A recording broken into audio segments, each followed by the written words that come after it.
निस्वरूप, निर्मल है, निर्विकल्प है, असंग है, निराधार है, इससे किसी का संबंध नहीं है। अपना संबंध अपने से, बाहर का संबंध क्षणिक है। इसलिए किसी संबंध में अपने को खोना नहीं चाहिए। किसी का संबंध हुआ है, होता रहता है, देह धरे हैं तो व्यक्तियों, वस्तुओं, परिस्थितियों का संबंध होता रहता है और इसमें विकार आने की संभावना रहती है। साधक को ये निरंतर सोचना चाहिए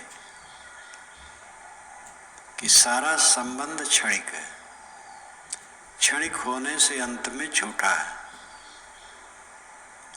और उसी में मिल करके हम द्वंद्व ग्रसित होते हैं। अपना संबंध अपने से नित्य बना रहता है। बाहर के प्राणी पदार्थों से फायदा हमें क्या मिलता है? द्वंद्व, कलह, विकार। इसलिए बड़ी सावधानी से जीवन बिताना चाहिए। दूसरे को द्वंद्व न दे, अपना द्वंद्व ग्रसित न रहे। जो दूसरे को द्वंद्व देता है वो स्वयं द्वंद्व ग्रसित हो जाता है। जो दूसरे का नाश करना चाहता है उसका नाश होता है। दूसरे को नीचा दिखाना चाहता है उसका नीचा स्वयं हो जाता है। इसलिए सतत सावधान रहे,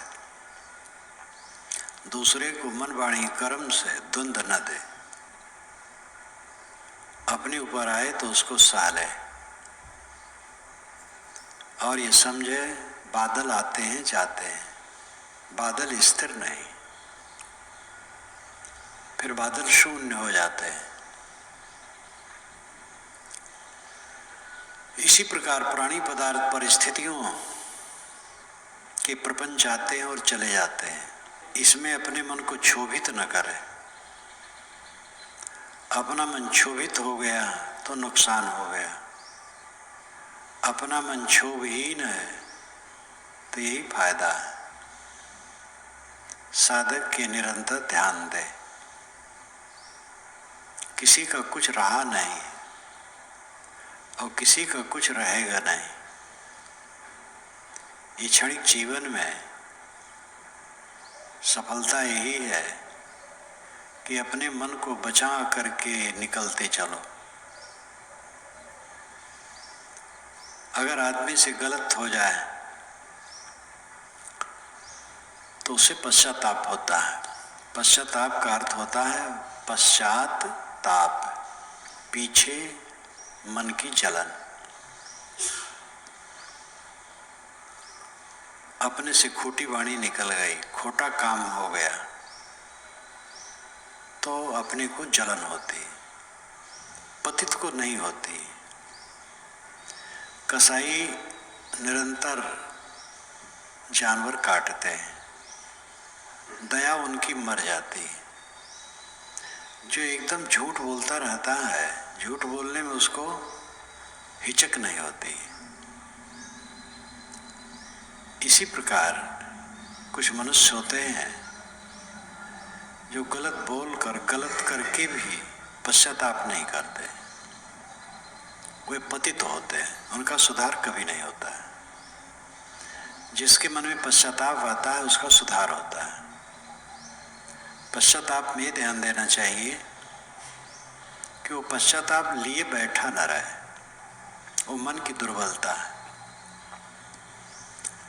उससे इतनी सावधानी ले ले कि ऐसी गलती ना होगी बस,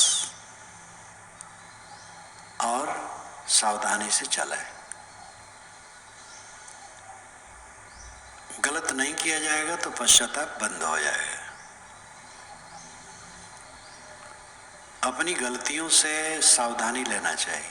अपनी गलती गुरु बन जाती है अच्छे आदमी के जीवन में। और जो अंधाधुंध में है, पतित हृदय का है, वो तो जब समय होगा तब गलत करेगा, छोटे के लिए करेगा, बड़े के लिए करेगा, सब के लिए करेगा, उसको वो सवास ही नहीं, उसकी बात छोड़ दो। लेकिन जो कल्याण चाहेगा, जिसके हृदय में जगह होगी, उससे त्रुटि होने पर ग्लानि होगी। लेकिन ग्लान में यही ध्यान होना चाहिए वो ग्लान बनी न रहे, उस ग्लान से इतनी चेतावनी ले ले कि ऐसा काम नहीं होगा बस, और स्वच्छ हृदय प्रसन्न हो करके अपना काम करना चाहिए। जीवन यात्रा बड़ी सरल है और बड़ी कठिन है। अहंकार छोड़ करके रहने से, कामनाओं को जीत करके रहने से जीवन यात्रा सरल है। अहंकार कामनाओं में उलझ जाने से फिर जीवन यात्रा कठिन हो जाती है। मन भारा तन भार है, भारा जय संबंध है। अमान अकाम हुए काज कर, छोड़ मान मद अंध। ये विशाल देव की साखी है। मन भारा, मन का भार है तुम्हारे पास। मन तुम्हें कितना नचाता है, मन कितना जलाता है, कितना उद्वेगित करता है, कहाँ कहाँ नचाता है। मन का भार तुम्हारे ऊपर है। तन भार है, शरीर को खिलाओ पिलाओ, रोग व्याधि हो, चिकित्सा कराओ, संयम से रहो, दवाई करो। इसके प्रेमी और वैरी हैं, प्रेमियों को निभाओ, वैरियों से बचो। तन भार है, भारा जय संबंध है, और संबंधों में भार है। जीवन जब तक है संबंध होता रहता है। ऐसी जगह में उछलने कूदने का अवसर है, अहंकार करने का अवसर है। दूसरे के दोषों को देखकर अहंकार करने की जगह है। तुम्हारे में भरा है एड़ी से चोटी तक मल है, तुम्हें ख्याल नहीं है और तुम इतरा रहे हो। मन भारा तन भार है, भारा जय संबंध। इसलिए साहब कहते अमान अकाम हुए काज कर, निर्माण और निष्काम होकर के कल्याण का काम करो।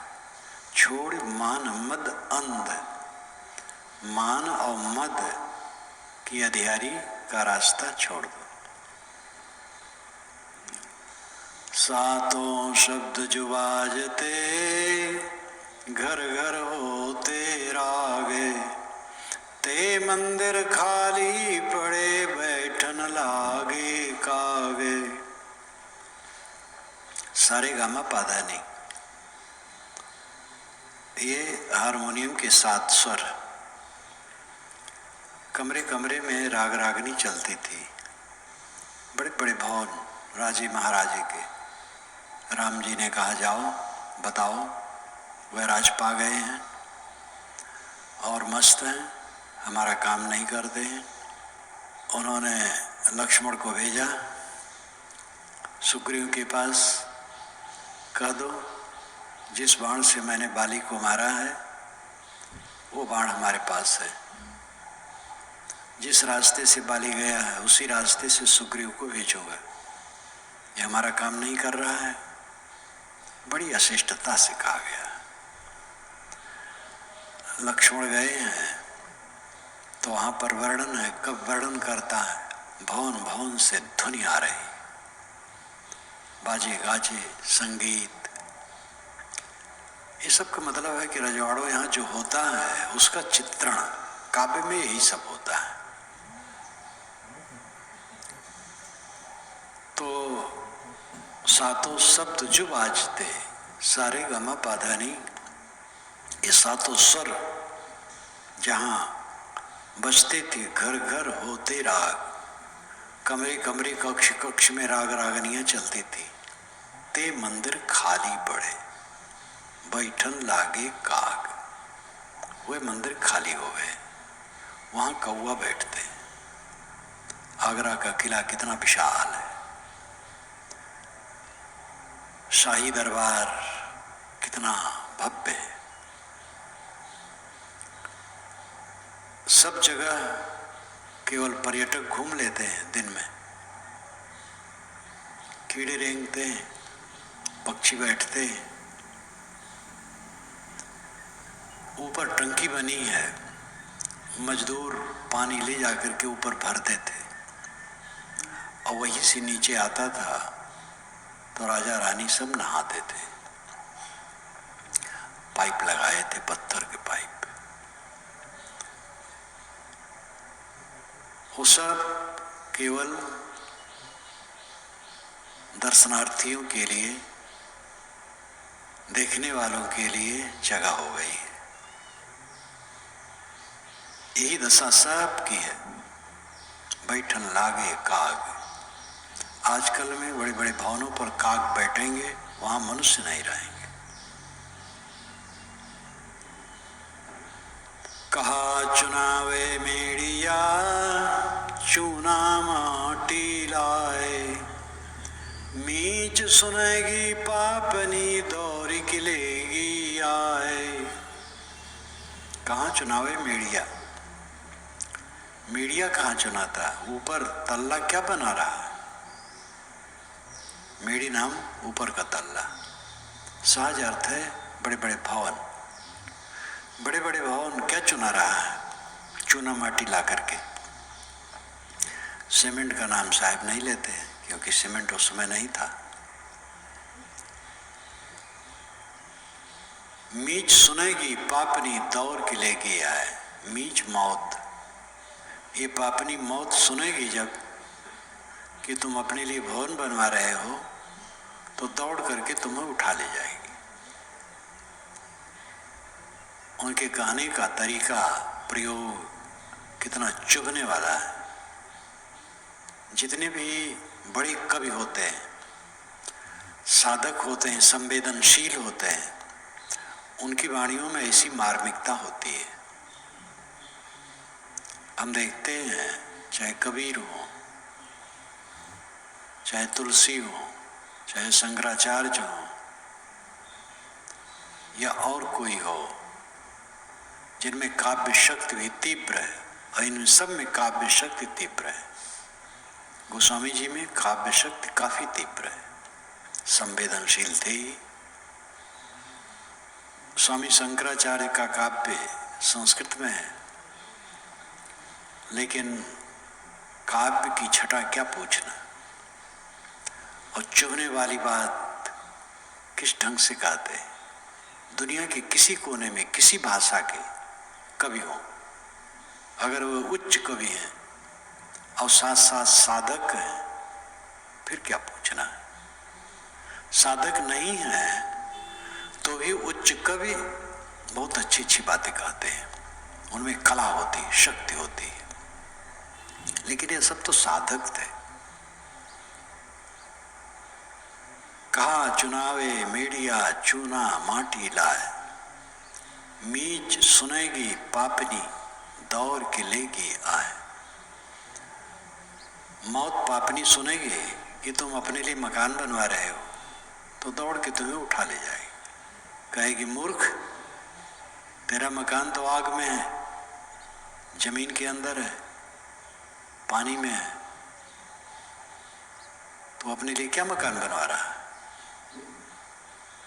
इसका अर्थ नहीं कि मकान नहीं बनवाना चाहिए। बड़ा भी मकान बनवाना पड़ता है, कई तल्ले भी बनवाने पड़ते हैं। एक वैदिक विद्वान ने लिखा है, आज तो तल्ला पे तल्ला लोग उठाते जाते हैं। ऋषियों ने लिखा है, द्विपक्षा चतुर्पक्षा षष्ठपक्षा अष्टपक्षा, 2 छप्पर का मकान, 4 छप्पर का मकान, 6 छप्पर का मकान। आज तो लोग तल्ले पर तल्ला लोग उठाते हैं। ऐसे लोग योग्य हैं, लेखक हैं, लेकिन होश हवास नहीं। तब की स्थिति आज की स्थिति में बहुत फर्क है। बांस लगाते थे, खंभे बड़े बड़े गाड़ते थे, छप्पर छाते थे। शाला का वर्णन वेद में है, अपने यहाँ जो वेद है उसमें पढ़ लीजिए, शाला कितना सुंदर वर्णन है। कवि हृदय ऋषियों का जो कुछ वर्णन किया है छक करके किया है। छप्पर का युग था, वैसे भी मकान बनने लगे थे जो ठोस और ऊपर तल्ले के भी हो, लेकिन ज्यादातर छप्पर के थे। अब शहर में कलकत्ता, बंबई, दिल्ली जैसे नगरों में कोई छप्पर छावे, कैसे बनेगा? 10-10, 20-20, 30-30, 50-50 तल्ले थोड़ी जगह में बना लेते हैं, अब बहुत लोग रह सकते हैं। साहब ये नहीं कहते मकान ना बनाओ, बड़ा मकान ना बनाओ, ऊंचा तल्ला ना बनाओ। अर्थ है ये याद रखो मकान बनाते बनाते कि मकान में ज़्यादा दिन नहीं रहना है। एक सेठ ने मकान बनवाया था, रंगाई पुताई हुई थी, भोज भी हुआ था।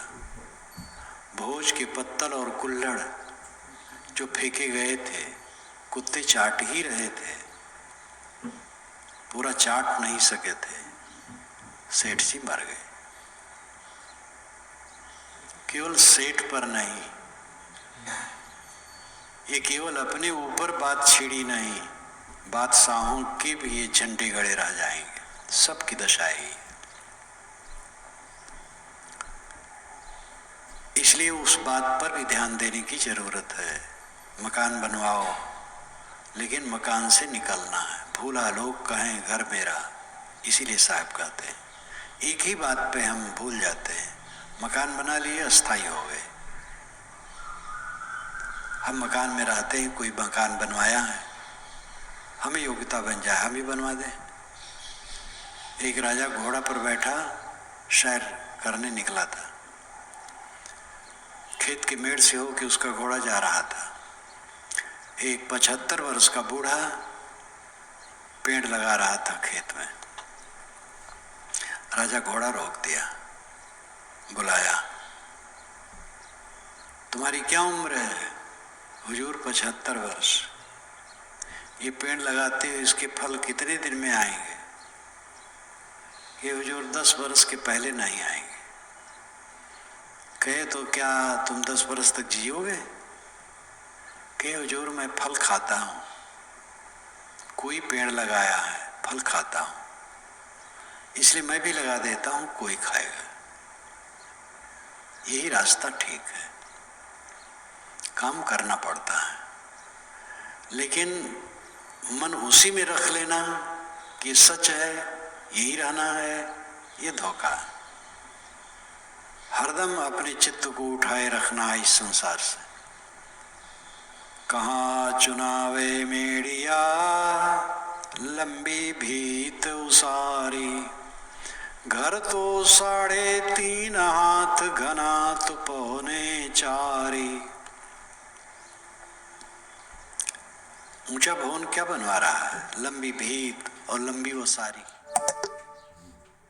बड़ी बड़ी दीवारें और बड़े बड़े बरामदे। घर तो तुम्हारा 3.5 हाथ का है, जीते मरते दोनों समय। जीते हो 3.5 हाथ में सो जाते हो, मरोगे अगर लेटाया जाए कब्र में तो भी वही 3.5 हाथ चाहिए। घना तो 4.25, ज्यादा हो तो 4.25, बस हो गया। ये भी लाक्षणिक है। कोई रहने का मकान बनवाए तो 3.5 हाथ का बनवाए या 4.25 हाथ का बनवाए, ये राय साहब की नहीं। साहब जहाँ रहते होंगे वो भी घर चाहे फूस का ही हो और खुला होगा। स्वामी शंकर ने जो वर्णन किया है अपने पदों में, तो मैं भाष्य करती हुई बीच में लिखता हूँ कि स्वामी शंकर का ये भाव नहीं है। तो जोर देने के लिए बात आती है, मन ही अविद्या है और कुछ अविद्या नहीं, ये स्वामी शंकर ने कहा है। तो मैंने लिखा है ये बहुत गंभीरता से सोचने की चीज है। मन ही से मोक्ष भी होता है, स्वामी जी आगे कहते हैं। तो अशुद्ध मन अविद्या है, शुद्ध मन कल्याणकारी है। हाँ, मन अपने आप में झंझट है। मन न होता तो हमारे लिए संसार न होता, लेकिन मन है तो उसको शुद्ध रखना है। शुद्ध मन कल्याणकारी है, अशुद्ध मन अकल्याणकारी है। इसलिए मन ही अविद्या है का अर्थ यही है कि मन में जो राग द्वेष है वही अविद्या है। तो ये जो छंद होते हैं, चाहे किसी भाषा के छंद हो, कविता, छंद का अर्थ ही होता है ढका हुआ, उसमें सारा अर्थ खुला नहीं रहता, क्योंकि छंद में थोड़े शब्द जोड़े जाते हैं। गद्य में खुला रहता है। गद्य भी कहीं काव्यात्मक होता है, इसलिए वो भी समझने योग्य होता है। समझ करके ही अर्थव्यवस्था होने से वो बोधगम्य होता है और लोगों को बोध देता है।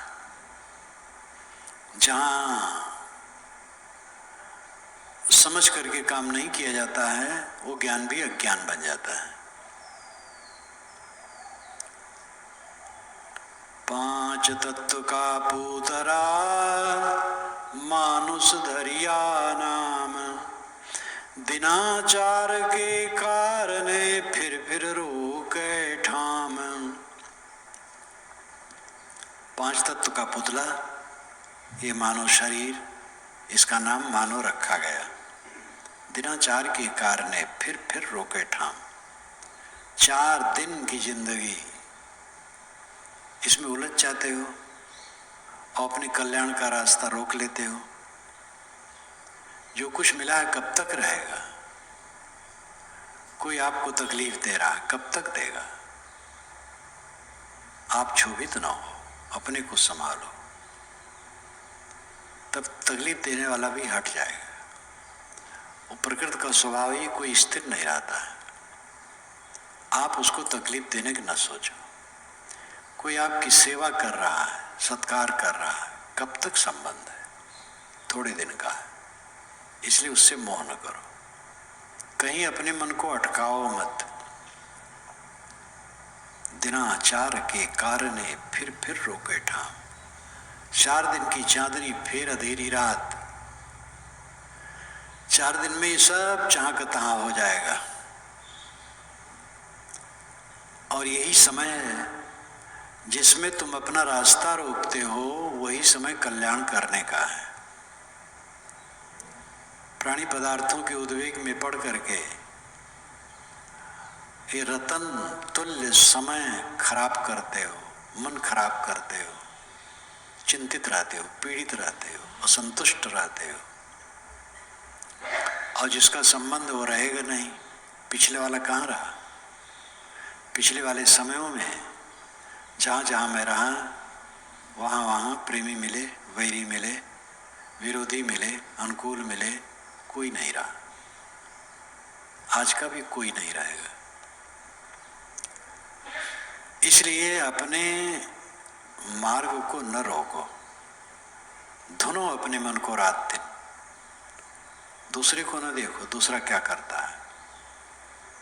दूसरा कोई भाग रहा हो तो प्रेम से चिता दो। तुम्हारी शक्ति हो तो, न शक्ति हो तो अपना काम करो। दूसरे को न देखो, अपने को देखो। अपने मन को धुनो, अपने मन को शोधो। आपके मन में तकलीफ है, वो आपके मन की कसर है, दूसरे कसर नहीं। दूसरा तो जैसा है अपना स्वभाव बरतता है। आप अपने मन की जो तकलीफ है स्वयं अपना दोष समझो, उस दोष को निकालो। पाकी खेती देख के गर्व किया किसान, अजहूं झोला बहुत है घर आवे तो जान। पकी खेती देख करके किसान ने गर्व किया। साहब कहते गर्व न करो, जब घर में आवे तब समझो। गेहूं बोया गया तो बच्चे ने कहा पिता से, गुड़ रोटी तो अब खाने को मिलेगा पिताजी। कहे बेटा अभी बोया गया है, वही तो बहुत समय है। गेहूं काटा गया, पिताजी अब तो मिलेगा। कहे बेटा अभी क्या पता है, मीजा गया, वसाया गया, पीसा गया, पिताजी अब तो खाने को मिलेगा। कहे बेटा काम करते रहो, कुछ पता नहीं। रोटी बनी, थाली में रखी गई, लड़के ने कहा पिताजी अब तो खाने को मिलेगा। कहे बेटा ठीक है, कुछ पता नहीं।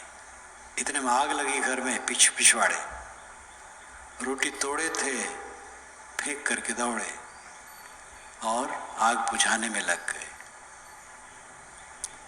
ये कहानी है। जो कुछ संसार की चीजें हैं उनका इत्मीनान नहीं किया जा सकता। कब क्या होगा कोई नहीं जानता, सब क्षणिक क्षणिक क्षणिक। इसलिए गर्व मत करो, अहंकार मत करो। अजू झोला बहुत है, झोला विघ्न बाधाएं, नाना विघ्न बाधाएं, घर आवे तब जान। दुनिया की चीजों में अपनी सुवस्था नहीं है, कल्याण के काम में पूरी सुवस्था है। ये सबको विश्वास होना चाहिए। और साधक इसको साथ समझ सकता है अगर साधना करता है तो। साधना नहीं करता है तो नहीं समझ पाएगा। जो साधना करेगा वो समझ पाएगा। साधना करने वाला देखता है कि हमारे मन में उद्वेग आता है और लगता है ये उद्वेग सार्थक है, और ये उद्वेग कैसे जाएगा। लेकिन साधना द्वारा जो उद्वेग शांत हो जाता है और फिर प्रसन्न हो जाता है, तो उसको लगता है कि हमारे मन का बादल था, यथार्थ नहीं था, हमारी भूल थी। फिर इस प्रकार वो कुश्ती लड़ते हुए जीवन में चलता है तो आगे आगे उसको अनुभव होता चला जाता है। इसलिए कभी जब कोई बात आती है तो समझता ही छूट है। अभ्यस्त हो जाने पर, पूर्ण प्रवीण हो जाने पर सारे संस्कारों का धुर्य धुर्य हो जाता है। उसके सामने कुछ टिक ही नहीं सकता है। साधना करने में लगे तो अनुभव होने लगेगा। जो साधना नहीं करेगा उसको अनुभव नहीं होगा। उसको तो लगेगा कि जो मन का विकार है, मन का दलदल है, ये यथार्थ है और ये खत्म नहीं हो सकता है। काम वासना मिट नहीं सकती, इस प्रकार का भ्रम होगा। लेकिन साधना द्वारा जो निरंतर आगे बढ़ता जाता है, इसका अनुभव करता है, तो पूरा मन सुबह संतुलित, सरल, पवित्र करने का अधिकार हर इंसान को है। कल्याण के काम में ही आपकी पूरी स्वतंत्रता है और किसी बात में आपकी स्वतंत्रता नहीं है। सबसे अपने को अच्छा कहलाने की चेष्टा तो सबसे बड़ी भूल है। कौन किसको अच्छा कहने के चक्कर में पड़ता है? किसकी परवाह किसको है? क्यों चाहते हो कि लोग हमें अच्छा कहें? अपने को देखो, अपने को शोधो, किसी से कुछ पाने की लालसा न रखो। जो बन सके दूसरे की सेवा करो, दूसरे को अच्छा कहो, बुरा न कहो। दूसरे को अच्छा कहो और अपने को अच्छा कहलाने के लिए चेष्टा न रखो। अपने को संभालो। मन शुद्ध करने से, सरल करने से, सुबस करने से वो शांति पद मिलता है। और इस काम में सब स्वतंत्र है। भोगों के पाने में स्वतंत्र नहीं, परतंत्र है। आत्मा का काम करने में सब स्वतंत्र है।